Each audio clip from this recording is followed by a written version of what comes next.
Y una cosa que veo ahora mucho, que es personas que tenéis posiciones de izquierda, ahora las abandonáis. No, no, lo que ha abandonado las posiciones de izquierda es la izquierda.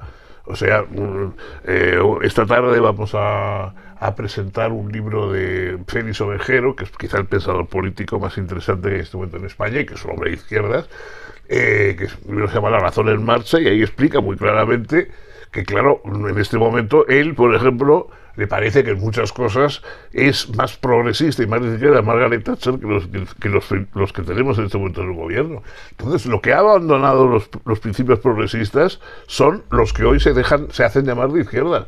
Los demás, más o menos, precisamente hemos cambiado de partidos o de, pues por no cambiar de ideas, ¿no? El entrevistólogo se pregunta para dar sentido a lo que hace.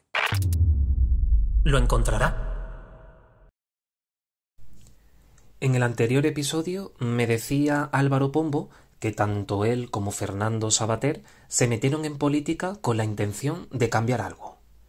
Hay quien encuentra sentido a la vida así, quiero decir, metiéndose en camisa de 11 varas. ¿Qué necesidad tienen? Quizá porque ambos crecieron y vivieron en una dictadura. Eso, supongo, te hace perder el miedo y la vergüenza. Fernando Savater, invitado de esta nueva entrega del podcast, vivió además bajo la lupa de ETA. Nunca se achantó. Siguió hablando y defendiendo su causa, que era la de muchos. Tal vez por eso no necesita filtro ni tribuna para dar sus opiniones. Tal vez por eso el país ha decidido, tras 47 años, prescindir de ellas.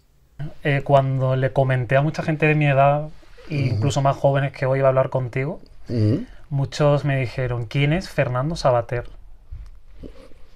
Pues normal, me parece. A mí me preocuparía que si les dices que vas a hablar de Aristóteles, te digan quién es Aristóteles, pero que quién es Fernando Savater me parece muy normal. ¿Tú crees que somos cada vez más ignorantes, Fernando? No, lo que pasa es que ahora los ignorantes tienen voz, antes no tenían, ¿sabes? Entonces, el mundo, vamos, estaba mucho más lleno de ignorantes antes, pero como no hablaban, no escribían, no etcétera, pues no sabías dónde estaban. Hoy los ignorantes todos aparecen de pronto en tu ordenador diciendo cosas, en tu Instagram, entonces claro, se hacen presentes, ¿no? Entonces, pero no es que haya más, es que tienen mecanismos para hacerse oír. ¿Tú crees que España es o está mal educada? En la educación, es decir, tiene muchos problemas que van desde los económicos, en fin, administrativos, ¿no? Porque después de todo la educación es una institución muy compleja, etcétera, etcétera. Pero luego también, pues claro, hay, digamos, temas que influyen en la educación. Es decir, si por ejemplo aparece una ley sancionando ideas históricas o biológicas equivocadas, claro, los profesores se ven en la dificultad de que tienen que transmitir a los alumnos ideas falsas, porque eso es lo que manda la ley.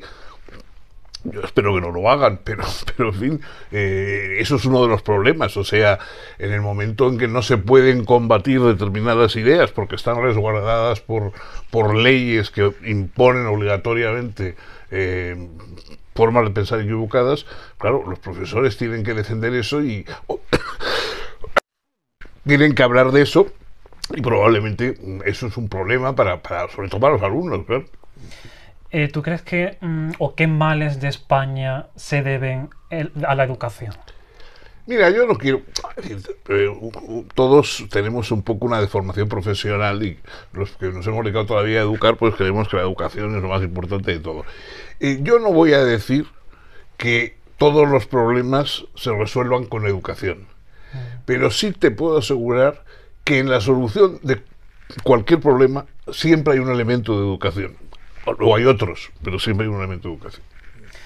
Por ejemplo, uno de los problemas que más tenemos en España, la corrupción. ¿La corrupción se debe a una falta de educación? Bueno, la corrupción normalmente no es una falta de educación en el sentido literal del término. Es decir, la gente que está corrompida sabe que eso es malo, es negativo, pero lo hace porque le conviene. Es decir, nosotros ya desde antiguo, imagínate aquel verso de la Metamorfosis de Ovidio, que dice: video meliora provoque, deteriora secur. O sea, veo lo que es mejor y lo apruebo, me parece muy bien, pero hago lo peor. Bueno, eso lo podía decir Ovidio, lo podemos decir cualquiera de nosotros, porque es uno de las paradojas, ¿no?, de la conciencia humana. ¿Y el antiespañolismo se forja en la escuela? Hombre, el antiespañolismo, eso es una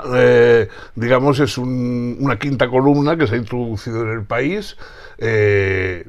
Una de las cosas por las que de alguna manera también los profesores tendremos que luchar en contra, ¿no? Porque no se trata de mitificar España, sino que España es una comunidad democrática y depende de que esa comunidad democrática se mantenga unida, funcionando, etcétera, depende de nuestras libertades. Entonces, claro, arriesgar eso es como, bueno, pues como ya hemos visto lo que pasa cuando un banco, por ejemplo, pues de pronto sus acreedores todos piden dinero a la vez y el banco se hunde. Bueno, esto lo mismo también ocurre en un Estado, ¿no? Es decir, si un Estado, una nación, de pronto todos sus miembros empiezan a regatearle méritos, a negar sus instituciones, etcétera, se hunde todo el sistema con daño para, naturalmente, todos los miembros de esa sociedad, ¿no? ¿Y otros problemas como la radicalización o el terrorismo, crees que tienen su origen también en la escuela? Bueno, son dos cosas diferentes. El terrorismo es un crimen organizado, es una delincuencia organizada, a lo que más se parece es a la mafia, o a fin, son formas en que se utiliza la violencia para intimidar y para explotar a la gente. La violencia nunca es, digamos, gratuita, siempre se espera obtener un beneficio de aplicarla. El radicalismo es un poco la exageración de aquellos que, por ser de una mentalidad muy inmadura, son incapaces de ir más allá del blanco o negro, ¿no? O sea, es decir, la madurez supone que uno termina por aceptar que hay blanco, negro y muchos más matices, lo cual no quiere decir que todo dé igual, pero hay una jerarquía y no es solamente quién es a papá o a mamá, no, bueno, hay más cosas en el mundo, ¿no? Entonces, lo que pasa es que los radicales pues tienden a convertirlo todo en un blanco o negro que de alguna manera, claro, lógicamente divide a la sociedad muy radicalmente y hace, sobre todo, entorpece el pensamiento libre, porque claro, sin matices no hay pensamiento, ¿no? ¿Tú al terrorista lo odias o lo compadeces? Yo odiarlo no tengo miedo, me parece que el odio es un sentimiento, es como si odias, no sé, pues a un tiburón cuando te estás metiendo en el mar. No se trata de odiarlo, se trata de que es algo que te puede perjudicar mucho, que es algo que perjudica mucho a la facultad, a la sociedad, y que muchas veces, digamos, los propios terroristas son víctimas de alguien que les ha inculcado unas ideas y que destrozan su vida. Yo, que he sido muy profesor en el País Vasco mucho tiempo, pues he visto jóvenes, bueno, que después de todo eran como yo, como todos los demás a los que yo daba clase, pero que por tener unas determinadas ideas se han estropeado su vida, se han encontrado de pronto con un porrón de años de cárcel por haber cometido un crimen y tal, y que saben que cuando salgan de ahí, pues ya han perdido toda su juventud, ¿no? Entonces, a mí me parece que más que odiarlos, hay que tener cuidado con ellos, procurar aclararles las ideas si es posible, y en cierta medida, pues sí, compadecer un poco, sí, también, porque es verdad que yo he visto muchos jóvenes a los que he compadecido, sinceramente. ¿Algún terrorista o exterrorista se ha puesto en contacto contigo alguna vez? Yo he estado casado con una ex miembro de ETA durante 30 y tantos años. Sí, no, por supuesto. Yo he tenido muchos amigos, además personas que han sido muy importantes en este país, en la lucha precisamente contra el terrorismo. Primero lo fueron. O sea, John Juaristi, Mario Laindía, Patxi Unzueta, Mikel Azurmendi, etcétera. Hay un estupendo documental de John Biar, que se llama Traidores, ¿no? Y que son entrevistas a esos que fueron de ETA, entre ellos el propio padre de John Viar, y que luego denunciaron a esa organización terrorista y lucharon contra ella. Y para ti ya es un capítulo pasado eso. No, no, no. Me refiero, sobre todo, estuviste años amenazado por ETA, ¿no? Ah, bueno, sí, las amenazas personales y, en fin, yo ahora tampoco puedo ir a cualquier parte del País Vasco, o sea, yo no puedo irme a tomar vinos por la noche por Hernani, ¿comprendes? No, puede que no me peguen un tiro, pero algo me pegan, eso seguro. No, yo el problema es que ETA mató por algo y ahora vivimos en ese algo, y ese algo de alguna manera está condicionado por la influencia y por la permanencia de las ideas y de la ideología de ETA, que siguen estando muy presentes hasta tal punto que influyen en el gobierno de todo el país, el gobierno de España, cosa que nunca, cuando funcionaba ETA, nunca tuvieron tanto poder político, y en cambio Bildu tiene mucho más poder político que todos lo que tuvieron cuando estaba ETA funcionando. Pero tú, pese a todo, has seguido tu lucha, ¿no? Tu discurso contra ETA. El miedo no te ha frenado. No, bueno, yo... Sí lo has tenido. Hombre, es decir, sobre todo he tenido miedo, la verdad, por la familia, ¿no? O sea, yo sí he sido siempre un poco inconsciente. Nunca me he pensado que las cosas me iban a pasar a mí, pero en cambio me preocupaba mi mujer, me preocupaba amigos, que, en fin, muchas personas muy próximas que han padecido, y algunas veces algunos han muerto, ¿no? Por culpa de esto. Eso sí pero en fin, no creo que uno pueda en esos casos echarse debajo de la cama y decir que no, más vale no decir nada, ¿no? Yo creo que hay que seguir con cierta prudencia, pero hay que seguir luchando. ¿Y tú esa lucha por qué la empezaste, Fernando? Hombre, la empecé porque después de todo yo me estaba dedicando a dar clases sobre eso. O sea, si yo hubiera dado clases de química orgánica, pues a lo mejor no hubiera sentido la ciudadanía tan de lleno. Pero claro, yo estaba hablando de valores, estaba hablando del bien y del mal, estaba hablando de lo que era, cómo funciona una democracia. Claro, sí, dedicándome a esas cuestiones. Luego, cuando vienen los problemas prácticos, yo digo, bueno, yo no tengo nada que ver con eso. Me parece un poco, hubiera sido un poco faltar al respeto, digamos, a mis alumnos, ¿no? ¿Tú crees que España es un país para pillos o para intelectuales? Es un país como todos los países son una mezcla muy compleja, cada vez más, porque además están cada vez más interconectados, todos... digamos, vivimos pendientes del resto del mundo, cosa que es única, ¿no? Antes un español no sabía lo que pasaba en Nueva Zelanda jamás, mientras que ahora estás viendo online lo que está ocurriendo allí, ¿no? Entonces, hoy los países son grandes mezclas que están, por supuesto, con una gran cantidad de bribones y de aprovechados, etcétera, y luego otras personas que se dedican, pues, a tareas. Yo siempre he pensado que quien trata a los demás como si fueran intelectuales es un intelectual. O sea que cuando dicen, ¿pero cómo se define un intelectual? Pues es el que trata a los otros como si fueran intelectuales. O sea, que trata de dirigirse a ellos no para intimidarlos o para seducirlos o para hipnotizarlos, sino para que despierten intelectualmente. Eso me parece que es el intelectual, y eso, por supuesto, en España también lo hay todavía, claro. Pero parece que los jóvenes, la mayoría, ¿no?, de hoy, no aspiran a ser el intelectual, sino aspiran a ser al pillo o al famosillo de turno, ¿no? Bueno, eso yo creo que es que no hay nadie, tampoco cuando yo tenía 15 años quería ser intelectual. De modo que no creo. O sea, bueno, uno se encuentra, digamos, en un lado de la balanza y no en el otro, pero eso también te lleva un poco la vida, la educación que has tenido, los ejemplos que has recibido, etcétera, ¿no? Entonces eso, no, en fin, los jóvenes son como todo lo demás, hay de muchísimas clases, digo, en el sentido social y en el sentido humano del término, y no se puede hacer generalizaciones. Pero ¿por qué atrae más, tú crees, por qué atrae más la picardía que la intelectualidad? Bueno, porque la intelectualidad siempre es una apuesta por el largo plazo y la picardía es lo inmediato. O sea, uno de los problemas fundamentales que tenemos los seres humanos es que vivimos en el tiempo. Entonces, eso es un poco el sentido que tenía el verso de Ovidio que te he dicho. Es decir, a largo plazo todos pensamos que es mejor lo bueno, pero claro, a corto plazo el premio inmediato, el dulce, está en lo inmediato. Entonces eso a veces dejamos el largo plazo para coger lo que tenemos más a mano en el tiempo, ¿no? Y yo creo que la mayoría de la gente, jóvenes o viejos, se lanzan sobre lo que tienen más próximo en el tiempo, porque dicen, bueno, luego lo otro ya me arrepentiré después, ¿no? ¿Tú te has sentido más pillo intelectual?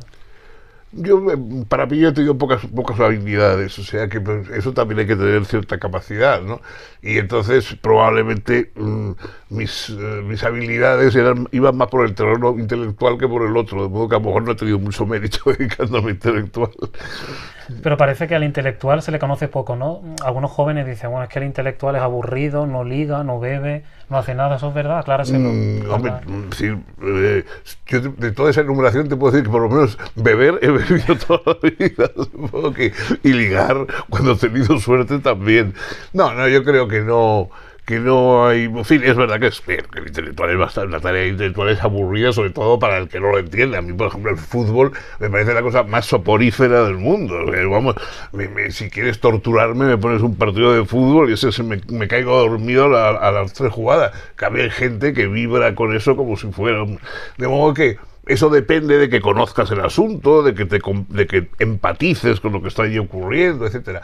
Claro, sí, hay gente pues que leer obras sesudas de filosofía, de sociología, pues la verdad no les interesa, les aburre, pero sobre todo porque tampoco las entienden. Entonces, si no entiendes algo es muy difícil apasionarte por ello, ¿no? Pero en fin, además eso, que no todo, yo estoy seguro de que la química inorgánica es una cosa fascinante, pero que no quiero leer una línea, pues me aburro muchísimo.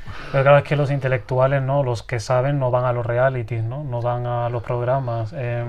Tampoco creas que sé yo muy bien lo que son esas cosas. Pues me refiero, no van a los programas del corazón, no salen en las redes. No, yo no, ni voy ni los veo siquiera. No, porque todo eso me parece muy aburrido. O sea, me parece prodigiosamente aburrido. Hombre, puede ser muy entretenido tener un rollo amoroso tú, pero ver el rollo amoroso que tiene otra señora que no conoces de nada, no le veo ningún interés, ¿no? O sea, a mí lo que me sorprende, por ejemplo, es que un programa de esos como Sálvame o no sé qué, pues ¿cómo puede alguien aguantar eso? Es decir, que es una cosa tan soporífera, una película interesante, pues sí, pero una cosa tan soporífera, no sé, pero bueno, para gustos están los colores, ¿no? Claro, pero ahí se están creando los nuevos referentes para muchos jóvenes. Para jóvenes y viejos, es decir, no, pues bueno, sí, es decir, hombre, esperar así que los referentes más multitudinarios sean los más sabios, más inteligentes, pues es un poco ser demasiado optimista, ¿no? En general, el nivel es bajo, o sea, es decir, estamos unidos por lo más bajo de nosotros, no por lo más alto. Sería muy bueno que estuviéramos unidos por lo más alto que hay en nosotros, pero desgraciadamente lo que más nos acerca a unos a otros es lo más bajo. A ti también es que te caen mal los pedantes. Bueno, a mí los pedantes sí me han caído mal porque creo que es una enfermedad propia de mi gremio. Pedante, en italiano antiguo y luego francés, significaba maestro. El pedante era el profesor. Entonces, efectivamente, la pedantería es una enfermedad profesional de los profesores. Es como la silicosis de los mineros, ¿no? Es una enfermedad que cogemos por ejercer lo que hacemos. A mí la pedantería, sobre todo, me parece lo más contrario que hay en la función del profesor, porque el profesor, digamos, lo que tiene que estar es preocupado por qué va a interesarle al alumno, no porque el alumno se interese por él, sino por qué puede interesarle al alumno de lo que uno cuenta, ¿no? Oye, Fernando, ¿tú crees que si no te hubieses metido en política la gente te conocería menos o te leería menos? Bueno, yo no me habría metido en política, de luego, si no hubiera hecho falta o si no me hubiera parecido que hacía falta. Pero, bueno, primero, en cierto nivel, creo que ser ciudadano es ser político. O sea, yo nunca he entendido eso. Estos políticos tenemos... No, los políticos somos nosotros, somos los ciudadanos que quitamos a los políticos del ejercicio, los cambiamos, no, nos podemos ofrecer para sustituirles. Entonces, bueno, no es una tarea muy fascinante y si en los países que están muy bien organizados, pues la ciudadanía puede ser, digamos, de perfil bajo. Pero claro, si te toca vivir en una dictadura, te toca vivir frente a unos terroristas, etcétera, pues obligadamente te tienes que comprometer más, ¿no? Pero, ¿qué le debes tú a la política? Bueno, la política es que es una necesidad humana, es como la cocina, o sea, es decir, no todo el mundo va a ser Ferran Adrià, pero por lo menos tienes que saber hacerte unos espagueti, porque a veces te puedes encontrar y si no te lo sabes hacer, pues te mueres de hambre, ¿no? Entonces la cocina es imprescindible para los seres humanos, aunque sea de un nivel muy sencillo, y la política también, porque vivimos en sociedad y la política no es más que cómo arreglamos los asuntos que tenemos en común. ¿Pero tú no crees que hay gente que se mete en política para hacer ruido y para que se le conozca más, se le lea más? Pero eso, gente que se mete en política y que se mete en religión y que se mete en arte y que se mete en todo. O sea, es decir, hay gente que está más preocupada, digamos, por que le miren que por lo que van a hacer. A veces esa gente que está muy preocupada porque le miren luego hace una obra estupenda. O sea, hay grandes artistas que además son muy vanidosos y muy tal, bueno, pero por lo menos han hecho algo, ¿no? El problema es que la mayoría de los vanidosos además no hacen nada interesante, ¿no? ¿Tú por qué te metiste en política?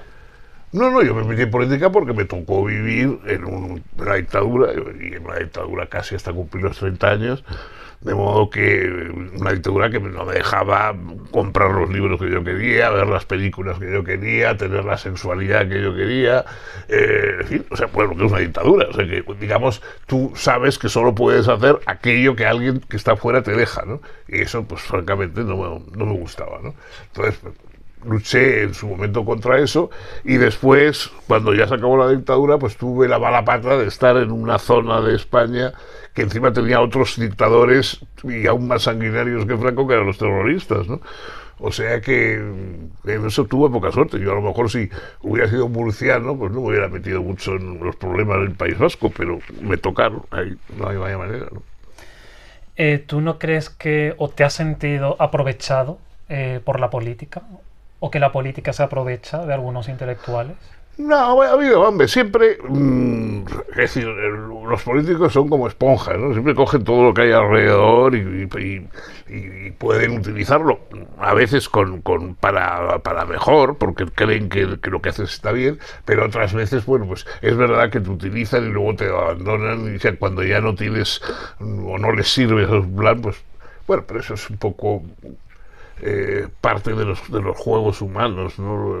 Te encuentras esas cosas en el claustro de la universidad, en el comité de dirección de un periódico, en fin, los vicios humanos me parecen mucho todos nosotros. Pero tú no te has sentido que se estaban aprovechando de ti, un determinado partido o político. No, yo eso no, porque siempre he hecho lo que he querido, o sea, que decir que cuando me he querido Montaigne, que es uno de mis referentes intelectuales, Montaigne decía, yo no me vendo, me presto, ¿no? Entonces yo nunca me he vendido, me presto, de vez en cuando me interesa, y cuando creo que se ha acabado ya el plazo del préstamo, pues me retiro.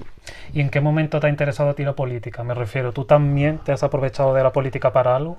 Hombre, a mí me gustaría haberla aprovechado para mejorar el país. Yo tengo la suerte, digamos, de haber vivido, como te digo, muchos años en una dictadura y luego haber visto la llegada de la democracia y todas las cosas que habíamos reclamado durante la dictadura, pues se han convertido en normales. O sea, la prensa libre, los sindicatos, una enseñanza que no sea exclusivamente teológica, etcétera, pues todas esas cosas las hemos convertido en una cierta normalidad. Ha habido luego otros problemas, pero en fin, esos que de alguna manera tuvimos al principio, pues han cambiado. No sé, yo creo que los seres humanos nacemos rodeados de problemas y moriremos rodeados de problemas también.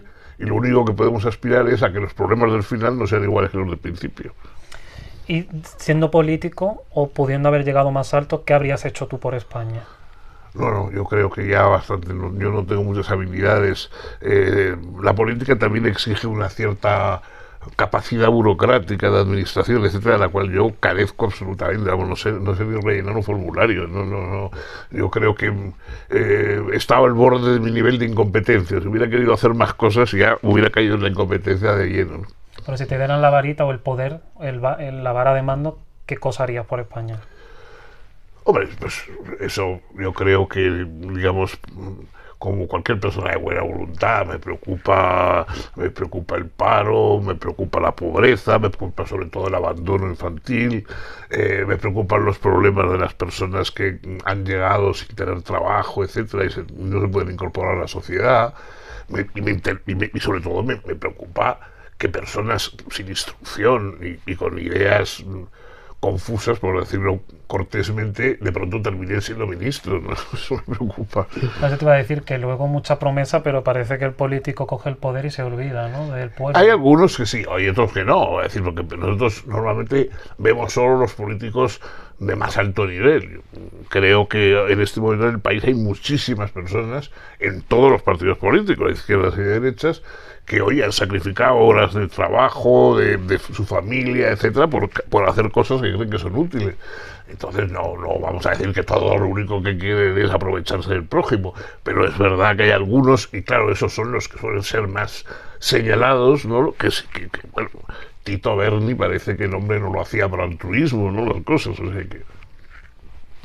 Pero en cambio, esa gente, digamos, los honestos, o sea, se puede ir con honestidad a la política. Sí, claro, hombre, que se puede y se debe. Yo creo que hay personas, hay muchas más personas que hacen cosas altruistas. O sea, en fin, yo tengo amigos que son personas que tienen puestos acomodados y cobran grandes cantidades de dinero por sus trabajos, y que luego los fines de semana se van a enseñar a leer a inmigrantes o cosas por el estilo. ¿No? Hay gente que hace cosas que tampoco es superstición de que todos somos fieras salvajes, ¿no? Hay muchas personas, y a veces que ocupan, ya te digo, que podrían tener una vida muy regalada y que se ponen en tareas porque creen que tienen que hacerlo para ayudar a los demás. Y una cosa que veo ahora mucho, que es personas que tenéis posiciones de izquierda, ahora las abandonáis. No, lo que ha abandonado las posiciones de izquierda es la izquierda. O sea, esta tarde vamos a presentar un libro de Félix Ovejero, que es quizá el pensador político más interesante que hay en este momento en España, y que es un hombre de izquierdas, que es un libro que se llama La razón en marcha, y ahí explica muy claramente que, claro, en este momento él, por ejemplo, le parece que en muchas cosas es más progresista y más de izquierda Margaret Thatcher que los que tenemos en este momento en el gobierno. Entonces, lo que ha abandonado los principios progresistas son los que hoy se hacen llamar de izquierda. Los demás, más o menos, precisamente hemos cambiado de partidos o pues por no cambiar de ideas, ¿no? ¿Y en la escuela hay que hablar de política? La escuela es, digamos, un paso previo. O sea, hay que formar personas que tengan conocimientos. O sea, no se puede ya inmediatamente decirle a la gente lo que tiene que pensar. Yo, por ejemplo, cuando hice Ética para Amador, que lo hice a petición de una amiga que era profesora de instituto, etcétera, ella lo que quería es que yo hiciera un libro diciendo, pues, si la energía nuclear era buena o mala, si el aborto era bueno o malo. Y yo le dije, no, yo eso no lo voy a hacer. Yo voy a hacer un libro contando que es importante reflexionar sobre esas cosas y llegar a conclusiones sobre esas cosas, pero no darles yo las conclusiones para que las piensen. Y yo creo que en la enseñanza es lo mismo, ¿no?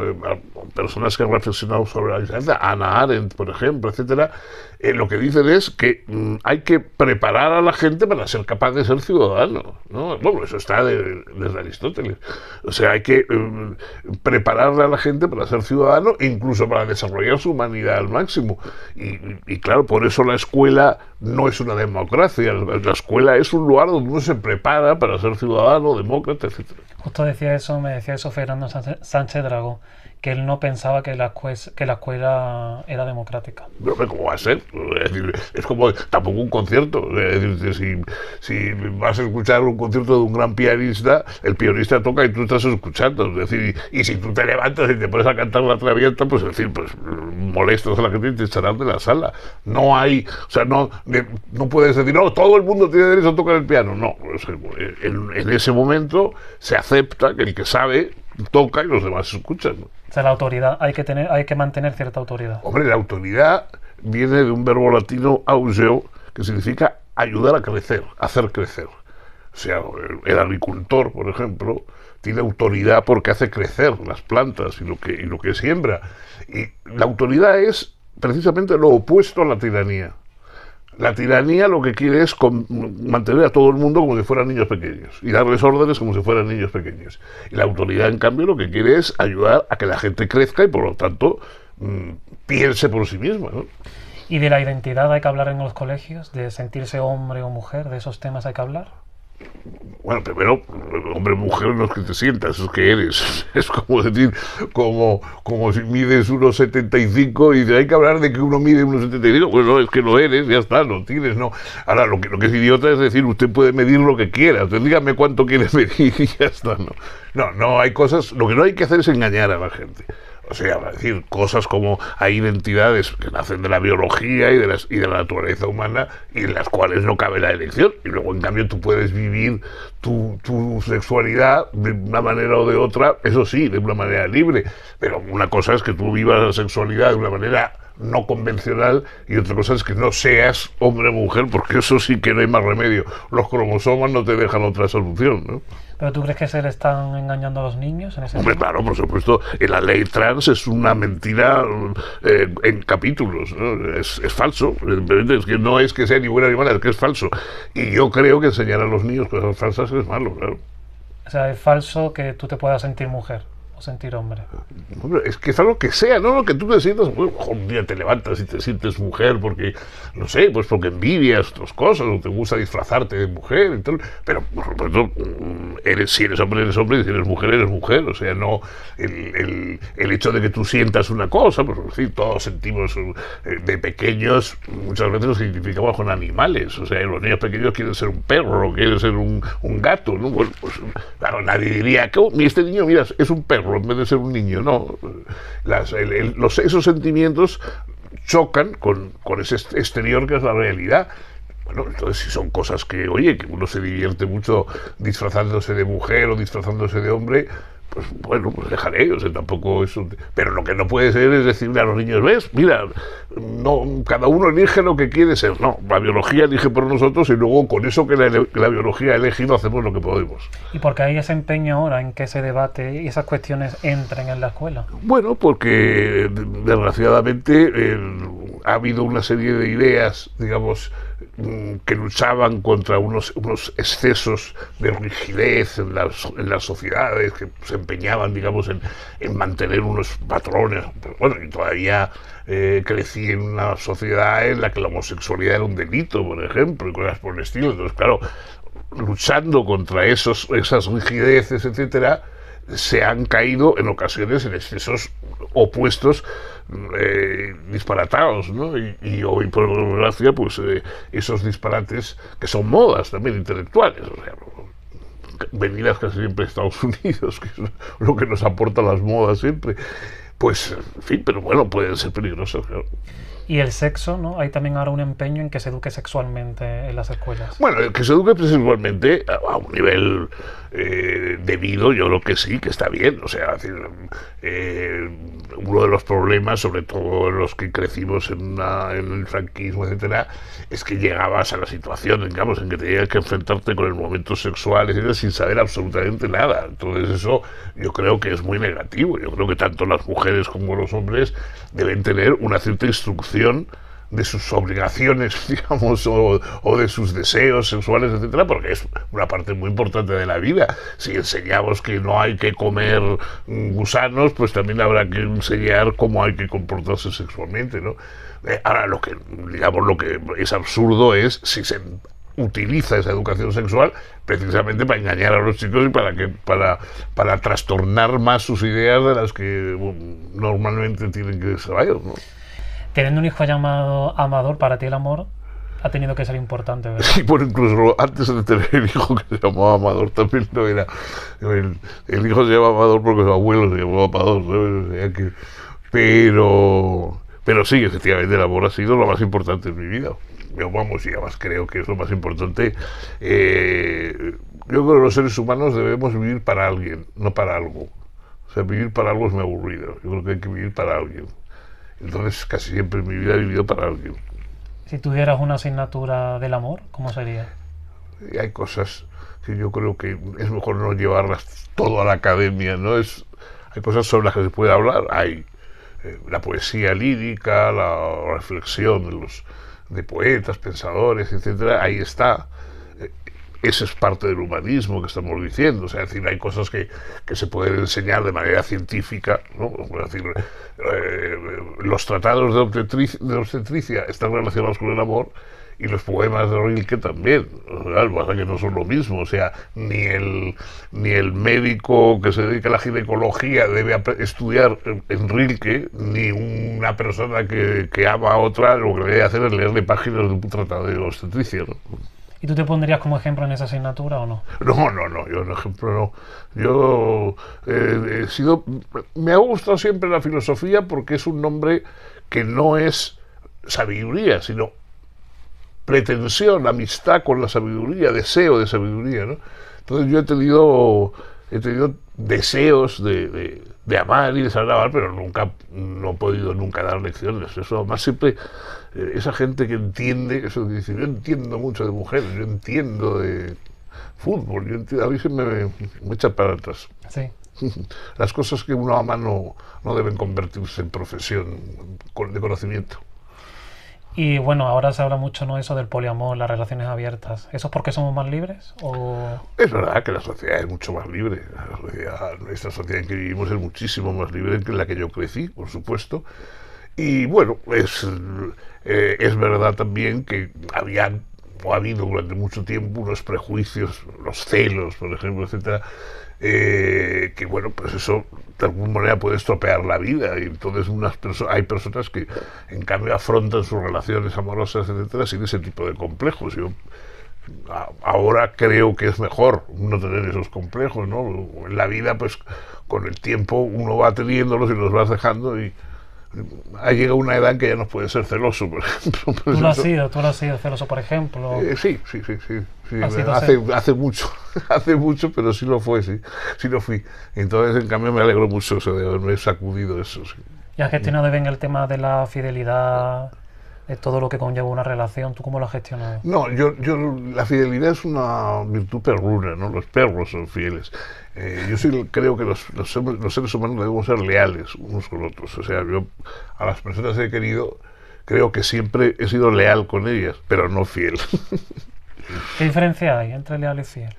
Bueno, la lealtad es, digamos, el que uno siempre tiene un mundo de afecto y de intentar hacer lo mejor posible con el otro, mientras que la fidelidad es pues como si uno no pudiera ir nunca a un restaurante más que comer siempre en casa de mamá. O sea, que y a veces pues uno dice, pues mira, ahí en la tasca de enfrente hacen las croquetas mejor que las que hacía mamá, pero claro, no se lo puedes decir porque se enfada, ¿no? Pues eso en otros campos también es verdad. O sea, que no es pecado. ¿Eh? Que no es pecado.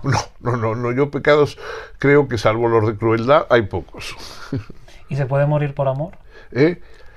No, ¿sabes? Eso yo lo creí, pero no. Se puede vivir, no se puede morir de pena, se puede vivir de pena. Y eso lo he experimentado personalmente, pero no es fácil morir.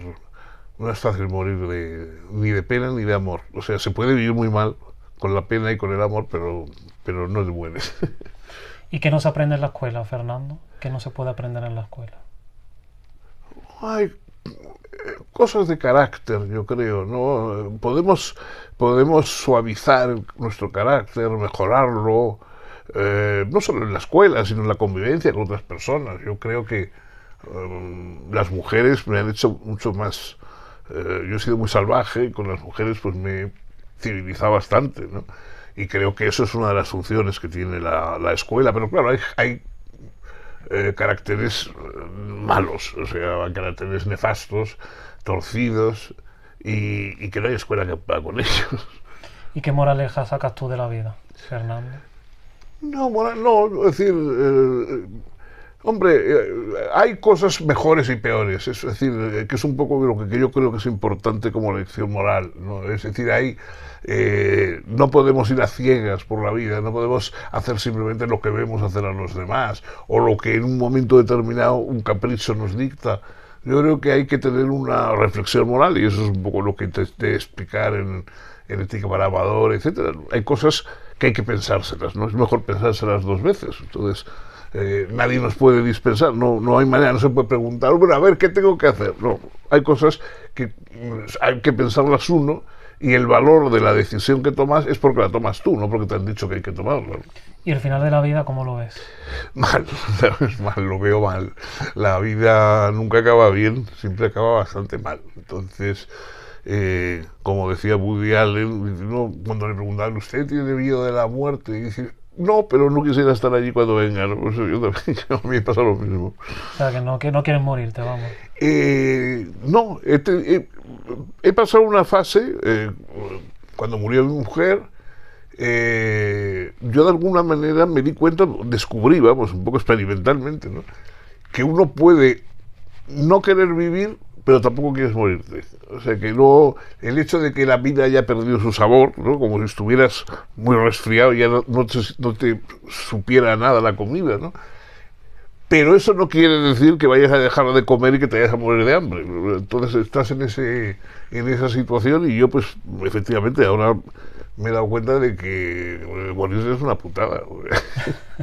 ¿Y cómo te gustaría ser recordado? Cuando ya no estés. Me da igual, eso sí Seguro que que no, te da igual. cuando ya no estoy, no, eso nada, no, eso me parece, no hay cosa más increíble. Estas cosas que pregunta Pedro Sánchez, yo seré recordado, eso ya es que hay que ser tonto del bote para decir esas cosas. No, o sea, si hay cosas que se recuerdan de Shakespeare, y tampoco eternamente, ¿no? O sea, hay un verso muy bonito de Borges, que se titula A un poeta menor, y entonces dice Borges, la meta es el olvido, tú has llegado antes.